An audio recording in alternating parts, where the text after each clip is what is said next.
കോടെല്ലാം വന്നതിന് നമുക്ക് കൗതുകം ആകാശവാണി വാർത്തകൾ കേൾക്കാൻ സാധിക്കാൻ.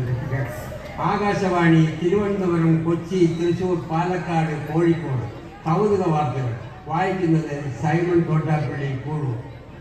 കൊച്ചിയിൽ നിന്നും കൊയിലാണ്ടിലോട്ട് കശുവണ്ടി കയറ്റിപ്പോയ വണ്ടി കോഴിക്കോട് വെച്ച് ഒരു തമിഴ് പാണ്ഡ്യയുടെ ദേഹത്ത് തട്ടി പാണ്ഡ്യയും ഡ്രൈവർ ചാണ്ടിയും മരിച്ചു.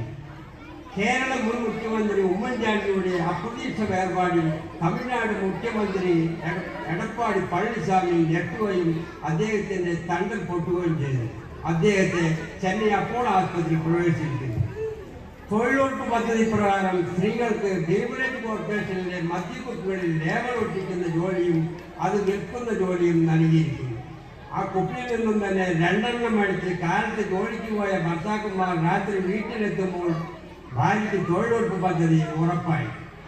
വനംകൊള്ളക്കാരെയും കള്ളക്കടത്തുകാരെയും കുഴൽപ്പണക്കാരെയും പിടിക്കുന്നതിൽ കേരള പോലീസ് പരാജയപ്പെട്ടതിൽ അന്വേഷണ ചുമതല ലിബിൻ ലാദിന് വിട്ടുകൊടുത്തിരിക്കുന്നു. സാധാരണ മരുഭൂമിയിലുണ്ടായ വെള്ളപ്പൊക്കത്തെ തുടർന്ന് ഒരുപാട് വളർത്തുമൃഗങ്ങളും മറ്റു പലതും കാണാതായതിൽ ഒരു ജോഡി ചെരുപ്പും കാണാതായി. അവ മുല്ലപ്പെരിയാർ ചട്ടറിൽ വന്ന് അടിഞ്ഞിട്ടുണ്ടെന്ന് വിവരം ലഭിച്ചിരിക്കുന്നു. ആലുവ പോലീസ് സ്റ്റേഷനിൽ കയറി തെരുവ് നായി SIയെ കടിച്ചു കീറി. തെരുവ് നായ്ക്കൾക്ക് തിരിച്ചറിയൽ കാർഡ് നൽകാൻ മന്ത്രിയുടെ കൽപ്പന. കേരളത്തിൽ 10 ലക്ഷത്തോളം തെരുവ് നായ്ക്കൾ ഉണ്ടെന്നാണ് അറിവ്. ഇത്തവണ പാതാളത്തിൽ നിന്നും മഹാബലി ഓണത്തിൽ കേരളം സന്ദർശിക്കാൻ എത്തുമ്പോൾ നായ്ക്കൾ ആക്രമിക്കാൻ സാധ്യതയുള്ളതിനാൽ കാലിൽ മെതിയടിക്ക് പകരം ഓടി രക്ഷപ്പെടുവാൻ എളുപ്പത്തിന് സ്പോർട്സ് ഷൂ ധരിച്ചു വരണമെന്ന് അധികാരികളുടെ അറിയിപ്പ്. ഇപ്പോൾ കിട്ടിയ വാർത്ത, എയർ ഇന്ത്യ വിമാനം കാണാതായി. അന്വേഷണ ചുമതല കേരള പോലീസിന് വിട്ടുകൊടുത്തു. 8 ദിവസം കൊണ്ട് അന്വേഷണം പൂർത്തിയാക്കി റിപ്പോർട്ട് നൽകി. റിപ്പോർട്ടിൽ ഇപ്രകാരം CC അടയ്ക്കാത്തതിനാൽ CCക്കാർ കൊണ്ടുപോയതായിരുന്നു.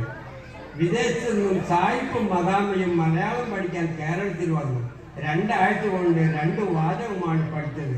1 ഭാഗ്യം, കരണ്ട് വന്നു.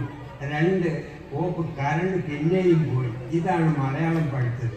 വാർത്തകൾ ഇടവേളയ്ക്ക് ശേഷം വാർത്തകൾ തുടർന്നു. സ്ത്രീധന തുകയുമായി നവവധു കിടന്ന കിടപ്പ്. കമാനം തകർന്നു വീണ യുവാവിന് കാലിന് പരിക്ക്. ട്രെയിനിടിച്ച് അജ്ഞാതൻ ചിരിച്ച നിലയിൽ. പൊള്ളാച്ചിയിൽ ജനോത്സാരികളുടെ അക്രമം ഉണ്ടാകണമെന്ന് തിരുവനന്തപുരം പോലീസ് വള്ളത്തിൽ നിന്നും അറിയിച്ചു.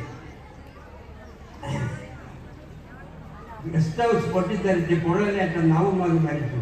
ചുണ്ടിൽ പേപ്പട്ടി നക്കി വീട്ടമ്മ മരിച്ചു. വടക്കൻ കാറ്റ് ശക്തമായി അടിക്കുന്നതിനാൽ കടലിൽ മീൻ പിടിക്കാൻ പോകുന്നവർക്ക് മുന്നറിയിപ്പ്. ബോട്ടിൽ പോകാതെ വള്ളത്തിൽ പോകാൻ ഫിഷറീസ് വകുപ്പ് അറിയിപ്പ്. ഇപ്പോൾ മാള പോലീസ് സ്റ്റേഷനിൽ ഒരു അറിയിപ്പ് വന്നിരിക്കുന്നു. സ്വർണത്തിന് വില അതിഭയങ്കരമായി കൂടിക്കൊണ്ടിരിക്കുന്നു. പവന് 1.5 ലക്ഷം രൂപയോളം ആയി.